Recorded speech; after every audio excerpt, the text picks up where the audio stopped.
мындай чек мага жалган маалымат берип элек деп курска каттап атам деген нерсе болушу вот мүмкүн. ушул жерден жалган маалымат берип эле каттап атам деген роп менеджер катары сиз менеджерлер менен иштештиңиз, ошолордун арасынан ушундай сөздөр болду. Аларга азыр сиз айтып атпайсызбы, билим берип атабыз, мынтип атабыз, жыйынтык алып атат депчи. Бирок балким бул сөздөр алар үчүн жетишсиз. А роп менеджер катары ал менеджерди кантип ынандырдыңыз, что бул мындай адамдарды алдоо эмес экенин?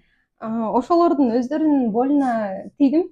Мисалы, менеджер болгонго чейин эмне үчүн сен менеджерликти окудуң депчи. Ошол нерседен баштап, анан сен азыр сатып аткан продуктуңду өзүң окуйт белең депчи. Анан ал окубайт элем, же болбосо жок, же болбосо окуйт элем десе, ошого жараша мамиле кылам да. Мисалы, ооба окуйт элем десем, болду сен сата аласың деп. Эмне үчүн? Аны деле ооба окуйт элем десе, эмне үчүн окуйт элең деп дальше алар менен сүйлөшүп, алардын ичин билгенден кийин дагы сатуу жеңил болуп баштайт экен. Анан кээ бир менеджерлер бар, мисалы айтат да, курс кымбат экен го.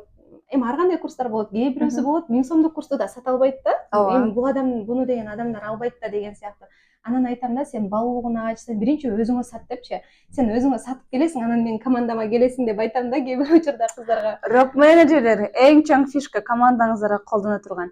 Эмне себептен Зирегүл айым 3 запуста 450 000 кирешеге чыкты? Акырындан ошол сүйлөп аткан, оозунан чыккан сөзүнөн анализдесеңиздер түшүнөсүздөр. Аябай сонун чоң инсайттар айтылып атат.